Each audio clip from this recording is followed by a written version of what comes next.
Constructing your life is about much more than just building a bank account. Each week, join real estate entrepreneur and mindset coach Austin Linney as he interviews guests who are constructing their dream lives and impacting the world around them on a daily basis. If you're an entrepreneur or wanting to start a business, or you just want to hear motivating stories of how others have overcome the odds, you are in the right place. And now for your host, Austin Linney.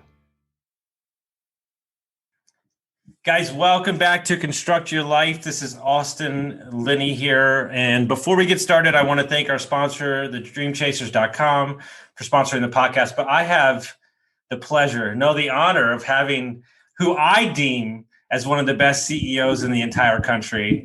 She is a dynamite, and she is an amazing person. Miss Amber, how are you doing today? Good, Austin. You crack me up, man. You're dynamite. Guys, so I want to thank Mr. Justin Donald, because he said, when I interviewed him, he said, if you're going to talk to anybody, you need to talk to Amber, the girl who is handling my book launch. She is on top of it. She's great. And so I've had the pleasure of meeting with her and her team. And so I wanted to have her on the podcast so she could share everything that she does and kind of her life story. But what I like to do with my guests is I let them kind of start the story where they want to, and we'll go from there. Awesome. Well, I guess what you should know about me is that I have a company called NGNG Enterprises, which stands for No Guts, No Glory. And that's a phrase that my mom used to say to me all the time growing up. And I just thought, what better phrase to remember every day as I face my fears and get my message out into the world. And it's something that clients now love too, Austin, because it's scary putting yourself out into the world. Mm-hmm. And I work with a lot of authors and speakers and coaches who want to make a positive impact in the world. So they might want to help you be a better parent or a better business owner or give back or just be a better human. So it's really fulfilling for me to work with such amazing people. And I help those authors, speakers, and coaches with bestseller book launches, and I help them to build their online platform. So you mentioned Justin Donald. We helped him establish branding. We helped him with his website design at justindonald.com. We helped him get started with a content marketing operation, helped him hire a virtual assistant and get that person trained, helped him get interviews on podcasts and on live streams, and taught him what I know about growing your brand and your authority and your platform, helped him monetize. We designed a whole virtual event model that was enormously profitable for him, that helped fund all of these other projects. And then most recently made him a #1 Wall Street Journal best-selling author for his latest book, The Lifestyle Investor. And it's just super amazing work, Austin. And sometimes we're working with people that just have an idea, that have no clue what to do with it. And on the other end of the spectrum, our latest launch that just happened last week was Dr. Daniel Amen's book.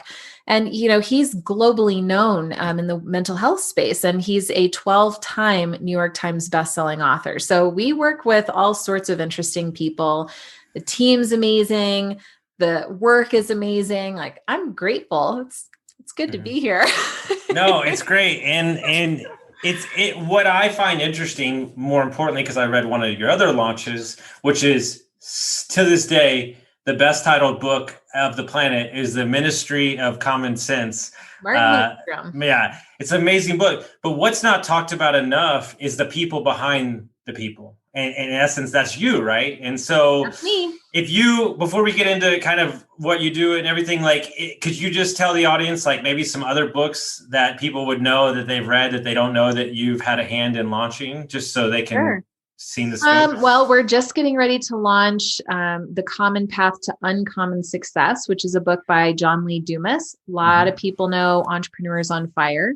Mike Michalowicz of Profit First, Clockwork, Pumpkin Plan. We just launched his latest book, Fix This Next. It was just under a year ago, but it was his most successful book launch to date. Carrie Oberbrenner is a pretty popular one right now. He's did a launch back in, late October, and he just recently did a relaunch. Very successful book, great title. So I don't know, all over the place. I'm well networked in a lot of different communities. And honestly, word of mouth has been largely responsible for the growth of my company. We're really focused on customer experience, creating the next trend. So I'm a bit of a futurist and really focused on developing meaningful connection with your followers to scale that influence. So my style and my approach is a little bit unconventional compared to a lot of the other methodology that's out there for internet marketing, which turns a lot of people off. And so the authors who look at the traditional marketing model and think that doesn't feel like me, that feels really hypey and full of ego and status. Like, I don't want to be an influencer if that's what I have to do. And I'm over here saying, you totally don't have to do that and take pictures next to jets and Ferraris and have a camera crew following you. You can be of the people. And so the people that come into me really want to build their platform that way. So basically you've had a hand in every book I've read. Got it. Okay. So I love that. But no, it's the truth, right? Because I find myself, and you can ask anybody that's sat in a meeting with me and marketers, is I'm like a gator in the corner, and they're like telling me to do this thing that way. And I'm like, no, I'm not going to do it that way. I'm going to do it the way that feels natural to me. And I'm meeting my audience. But for anybody that's out there, because I think that everybody's a personal brand now, whether or not you want to be or don't, it doesn't matter if I just think you are. What are the concepts that you deem the most important when you're just getting started? If you're building a personal brand, should you focus on one thing or two things, or what do you tell everybody that you meet, your advice to them? Sure. I mean, when it comes to marketing, there are certain things that you should do. When it comes to monetizing, you can do whatever you want to do.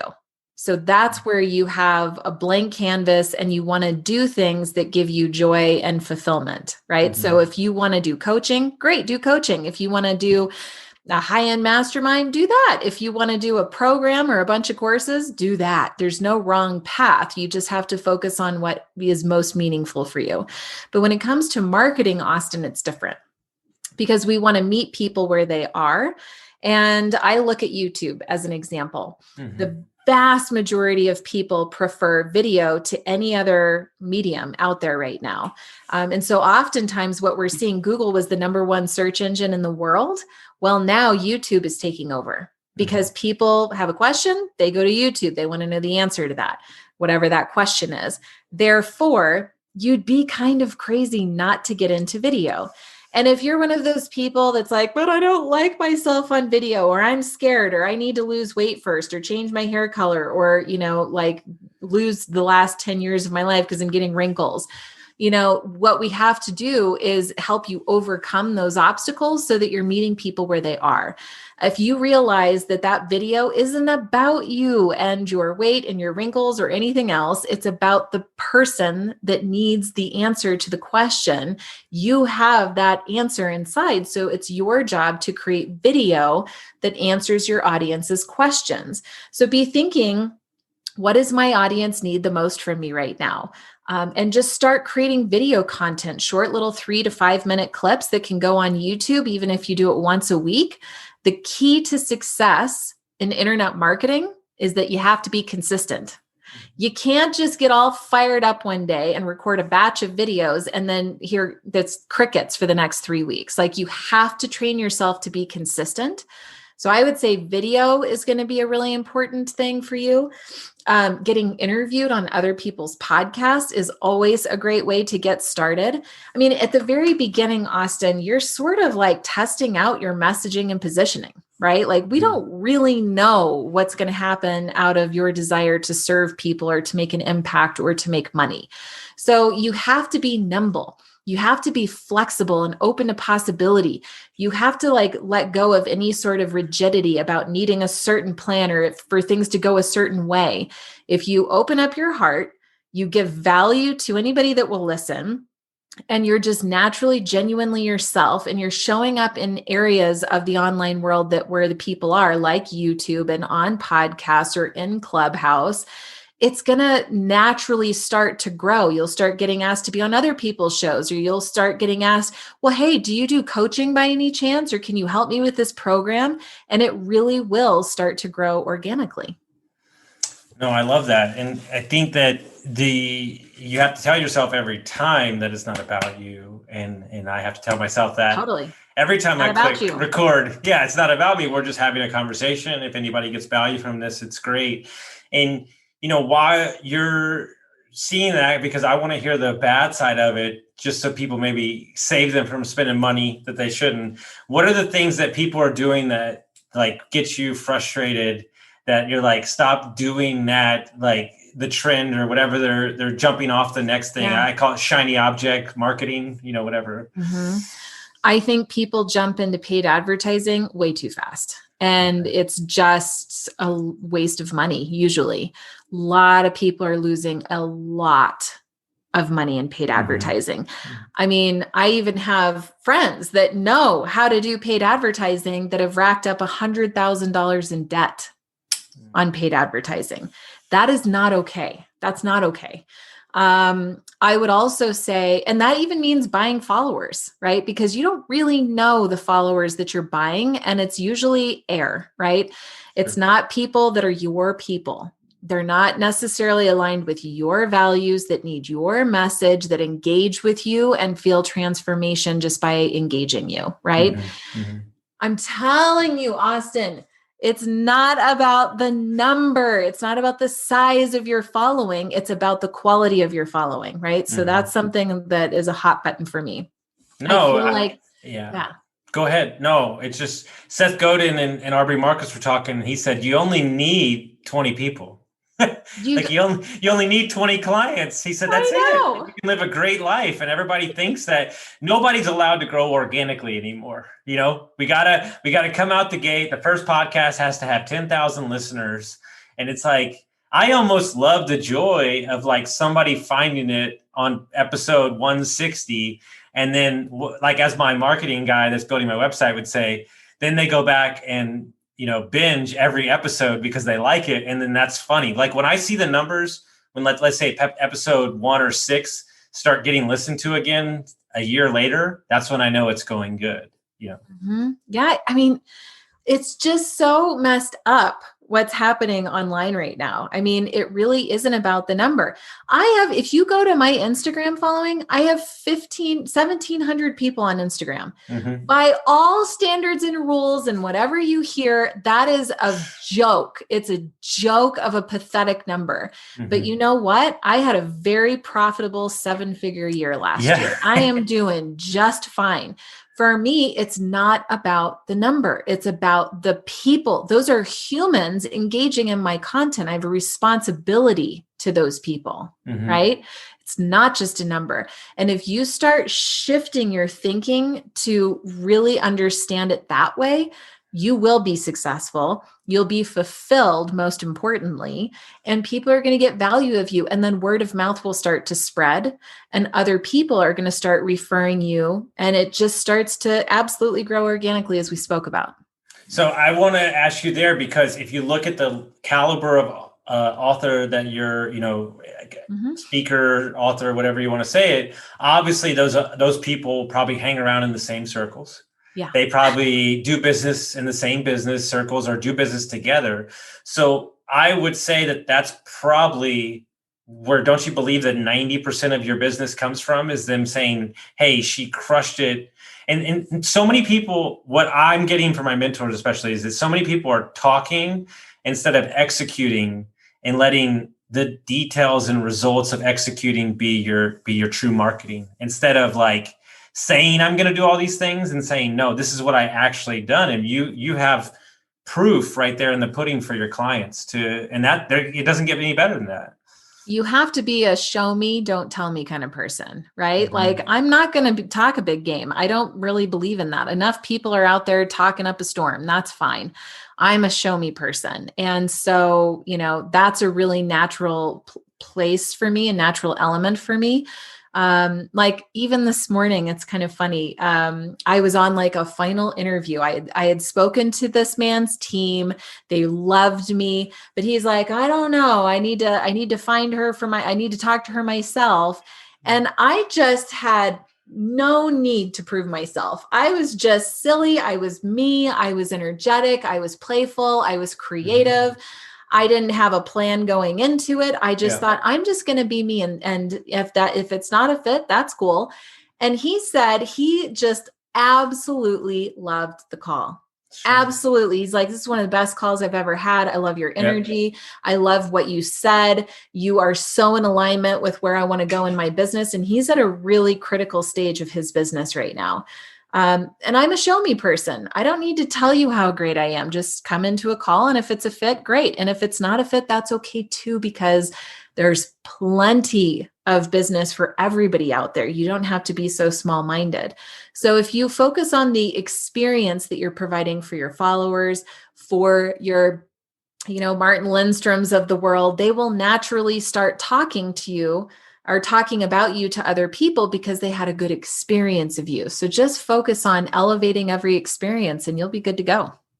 Well, to piggyback on that meeting, that's the genesis for this podcast. And I think that's why people resonate with it, is because I don't have any context coming into this conversation. Like I don't have a message I'm trying to push on you or force you. We're just merely having a conversation about life, success, happiness, and all those things. And it's refreshing because if I can speak frankly, the podcast marketing space is boring as AF. Like, I mean, it's so boring to me. Like adults have forgotten to have, nobody has fun. Like nobody has fun anymore because we're in hot pursuit of some bullshit goal that we think is going to make us, ego is going to make us happy. And it's not, nothing's going to make you happy. Like if you think that's going to make you happy, like you said, one of my favorite humans in the entire world his name is Christopher Lochhead. He's a marketing guru out of the tech, drinks whiskey, wakes up at 10 a.m., like category king. And he was saying, like, I interviewed him for a podcast. I was telling people we're paying by the hour to rent a stage that you could take pictures that look like a private jet. And he almost like fell out of his fucking chair because he thought it was the dumbest thing on the planet. Oh my gosh. And it's like, is that where we are right now? And look, what's interesting? Somebody says something to me and look, I'm not saying that I'm not guilty of this. All right. But I'm trying to be cognizant of it. Too many people are going on the hike. And I mean, a hike, literal hike, worried about taking the picture for Instagram instead of taking the hike. 1,000,000%. Yes. And that is where we are. But it's going to take people like you, Austin, that's saying, hey, we got to ground ourselves here. If you're not willing to put in the effort to have these conversations, nobody's going to be there to listen to them, in which case it continues trending in that direction. So thank you for the time and the money and the resources and the energy that you're investing into this podcast to show people that there's another way.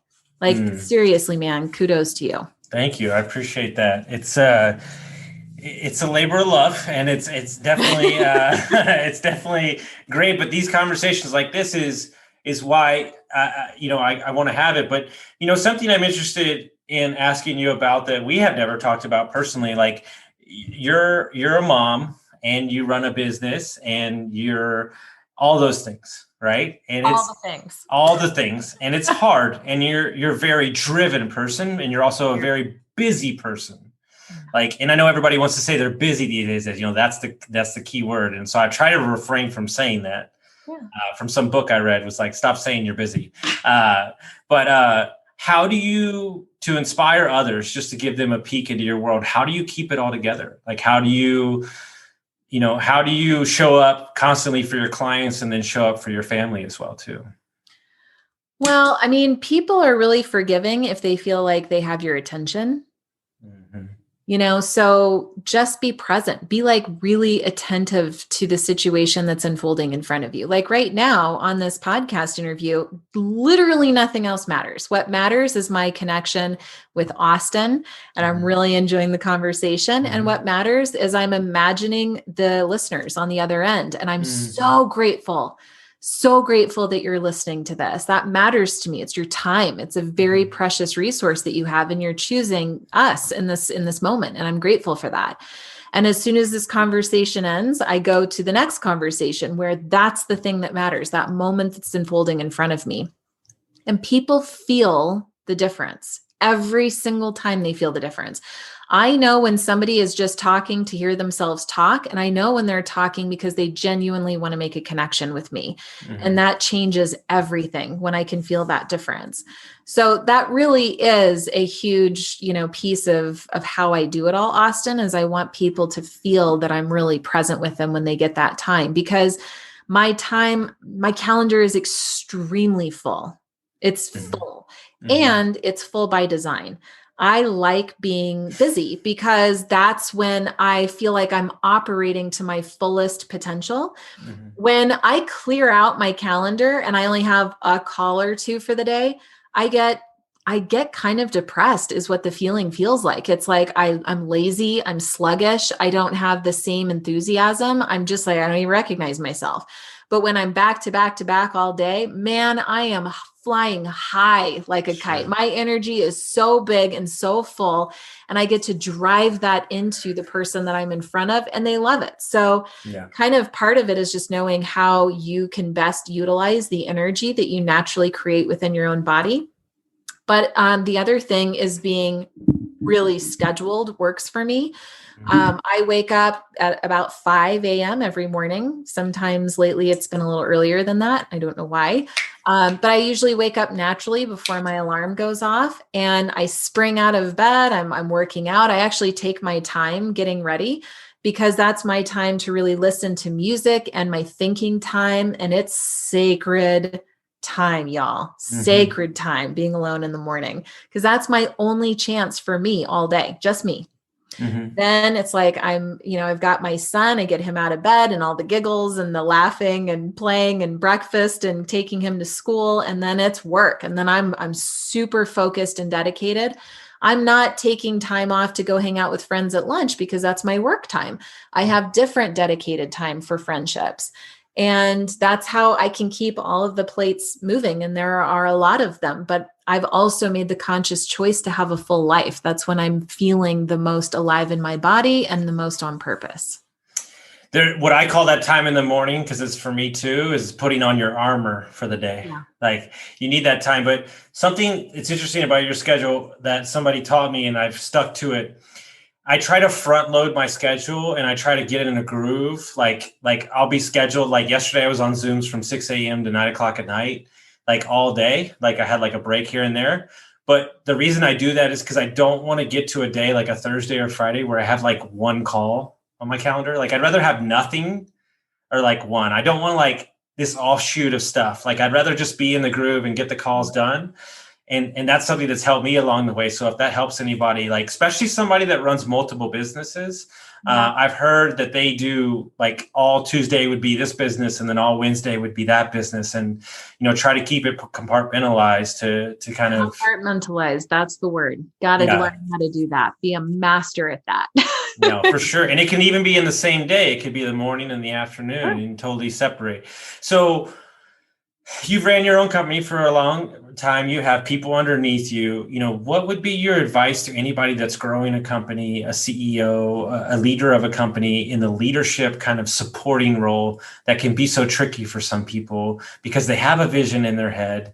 And, sometimes it's very hard as the leader to communicate the vision properly to get everybody on board. That's something that I have to work on a daily basis because my mind is moving 30 miles an hour. That's all.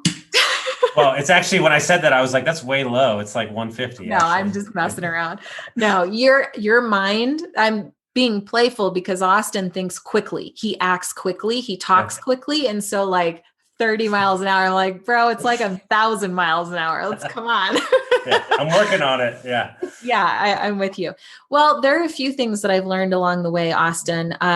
Communication, of course, is key, and documentation is key, documenting how you want things done, but also maybe more important is why you want them done that way. Because when you document how to do something, well, you're documenting it based on your own beliefs and biases and view on the world. But when you explain why you want pink highlight when you're calling out somebody's name in an email, and you say, because that's the color that really pops on the page. So if they're skimming, they'll be able to see their name and see that there's a question there for them. Well, the person reading this documentation is like, oh, that makes sense. I get that. And they will not forget it, and they will do it every single time. So there's something about explaining your vision. Here's where we're going, but don't forget the why. Here's why this matters, because it's the why that people feel in their body. They get it. You're developing their thinking and their thought leadership. And now you'll have mass adoption of that vision and that idea. The other thing that I think is really important is really understanding your core values. Now, I sort of poo-pooed this for many years. I'm like, yeah, the values, sure, be a good person, got it. What else? Like, what's the fast path to get where I want to go? And I have to give total credit to a client and dear friend, Darius Mirshahzadeh, who wrote The Core Value Equation. That book changed my life, not just my business, my entire life. I finally understood the value of core values. I have them for the company, I have them personally, and I actually remember them, right? So when you ask people, what are your core values? It's like, oh, let me look up the document in my desktop somewhere. Let's see. No, you have to know your values on the deepest levels of your soul. It's like meaningful connection, better together, deeply fulfilled, lean into change. These are things that I live, I breathe, I think about it. It matters because it becomes the language of the organization.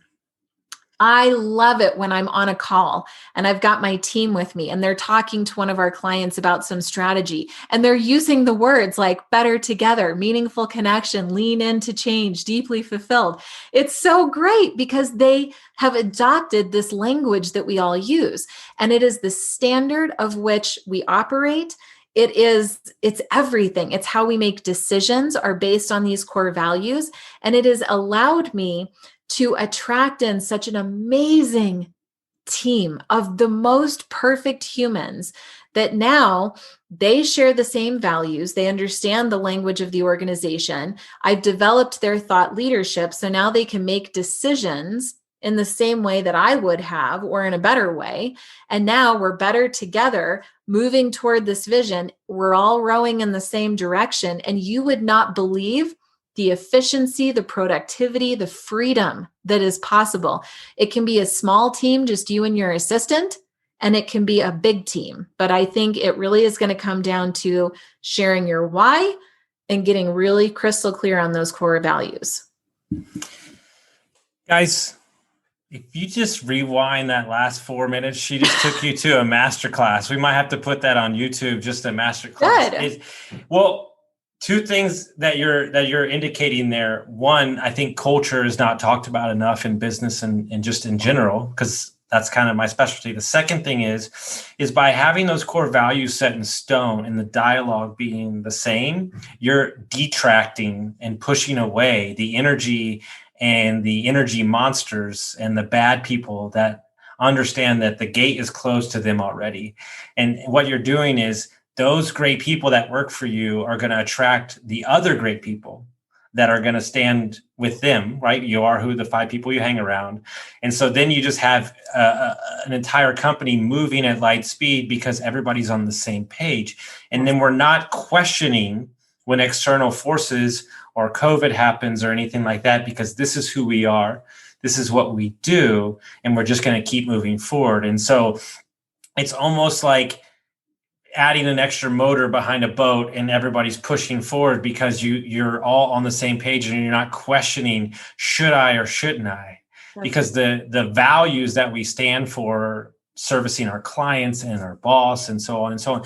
And guys, I'm not blowing smoke up anybody's ass. I could care less, but just dealing with her, employees and the people that work for her, she is 100% correct at what she's saying. And every email and everything like this is just interesting. And I think one of the bigger issues that I'm going to take away from that is that I don't explain my why enough because somebody that is, let's just put it this way, somebody that's analytical, like this is what I should do, doesn't understand that in my mind, I'm playing a 5-year play on some things that I'm doing that may not make sense because that's not how we do it, but you're not seeing the bigger picture that I'm seeing. So I think it would be beneficial to explain more like why we're doing what we're doing and understanding, because I always I always say we're going to slow down with the podcast and then we always crank it back up again. So I'm trying to get in a rhythm, but I enjoy it so much that,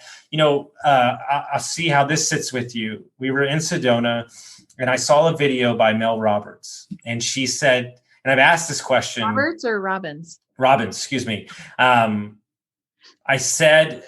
She said something in a video that I asked 5 people yesterday, and everybody was like kind of taken aback. I said, everybody works towards your passion and your purpose, right? That's the thing that everybody talks about. What's your passion? What's your purpose?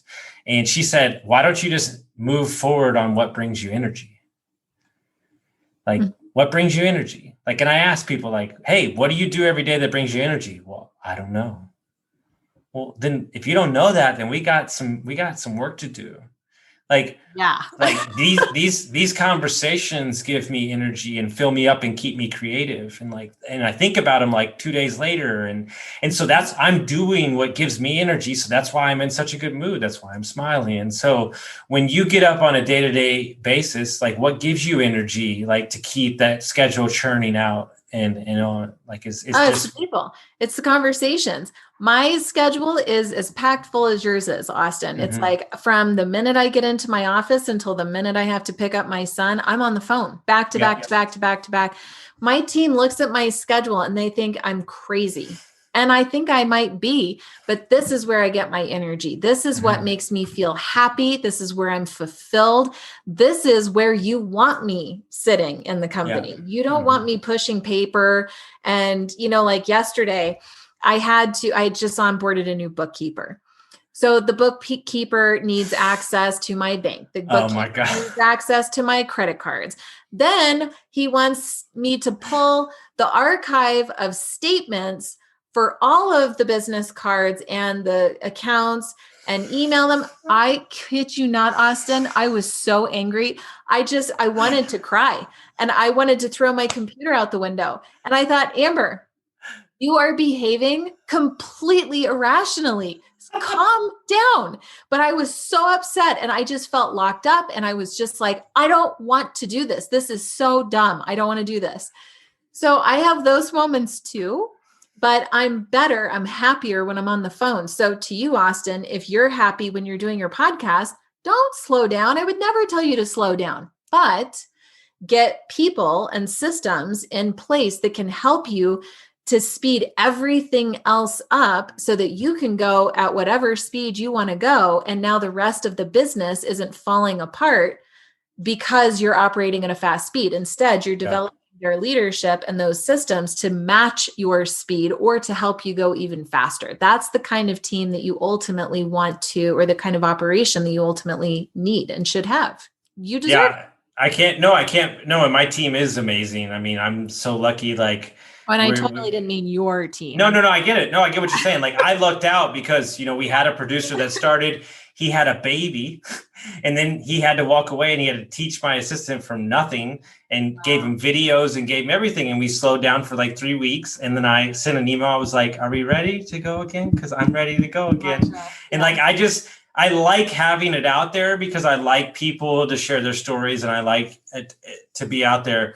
And funny story that you said that same way, we were setting up some emails and he needed like my card and a bunch of like logins for me. And I was just like, here's my damn card. Like, just spend whatever you want. Leave me alone so I can go back to doing what I'm doing. And I'm like, what are you, a 12-year-old? And I'm like, no, I can't do this anymore. Like, I was like, so here's the deal. Talk about not care about privacy.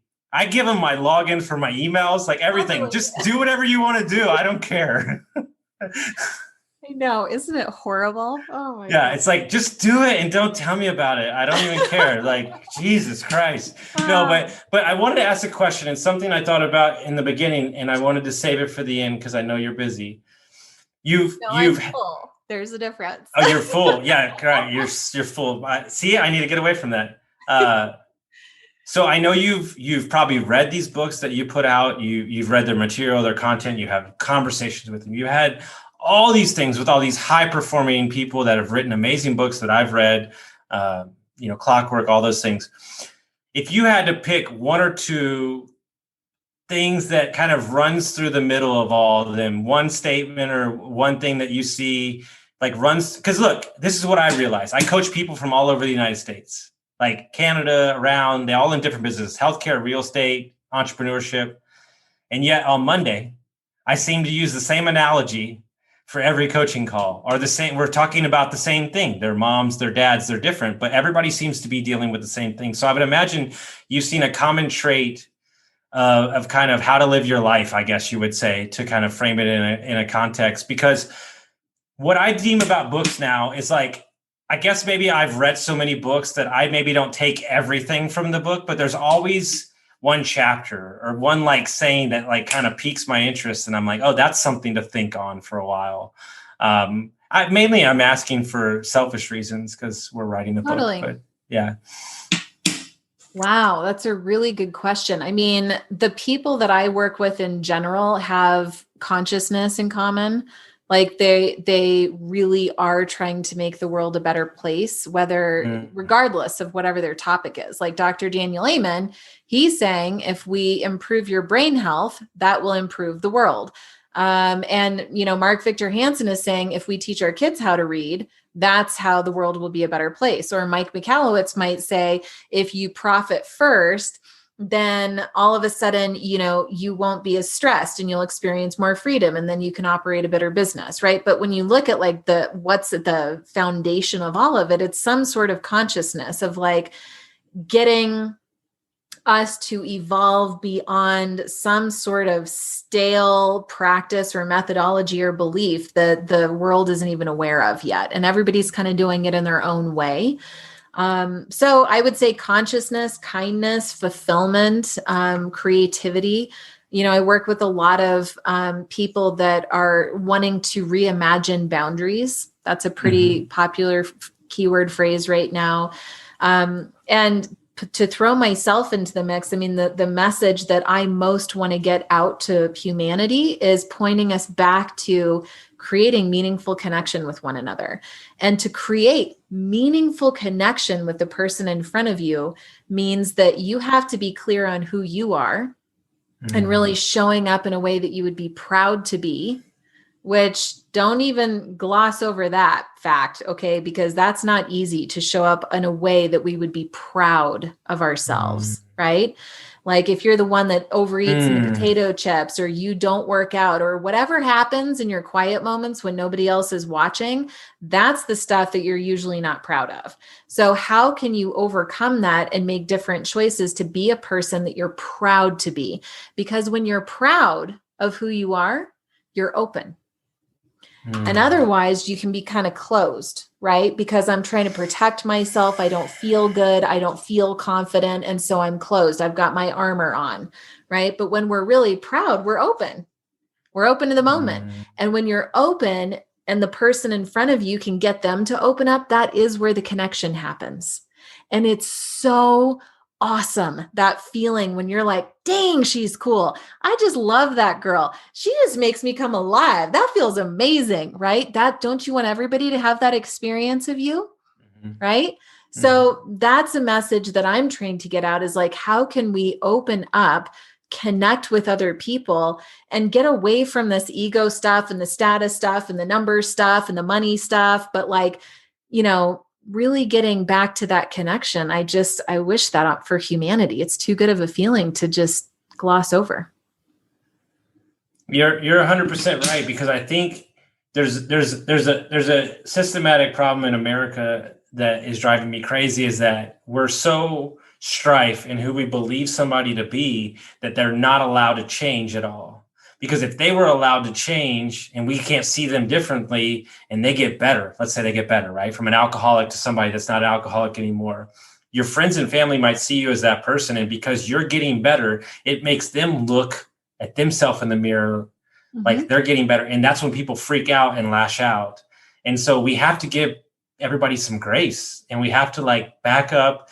And even me, I'm guilty of it, like being too harsh, like sometimes, like, because I expect so much. But like ultimately what I realized through this whole thing is really who I'm expecting the most out of is myself. And when I'm not living up to where I need to be, that's when I'm angrily at other people. And ultimately, when I look back at the mirror, I know it's truly me I'm unhappy with. Yeah, that's very mature. Well done. Yeah, it only took 38 years, 20 years as an alcoholic and a divorce. So, just a couple of things, lose a bunch of money, but hey, we're here now. So if people want to find out more about what you're doing, your company, how would they do that? Well, an easy way is amberv.com, the letter V, which is short for Vilhauer. Too hard to learn how to say, spell, and remember that one. So amberv.com will take you there. And the company is NGNG Enterprises.com.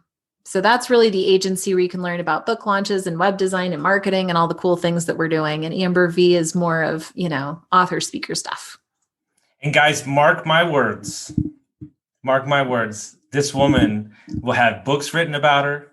She will be on stage. She is a powerhouse, and I cannot wait to watch her grow and do events with her and see the book that she writes and all sorts of stuff. So I'm honored and just beyond pleasure to have you here on the podcast. So thank you so much.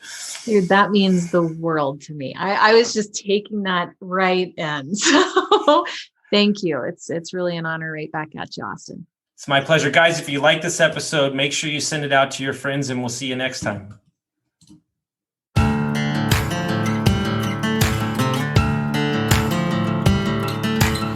Thank you for listening to Construct Your Life with Austin Linney. If you enjoyed this episode, be sure to rate, review, subscribe, and pay it forward by sharing with a friend. Most importantly, take this opportunity to start constructing your life by taking immediate action on what you learned. For show notes, resources, and more information on one-on-one coaching with Austin, visit constructyourlifepodcast.com.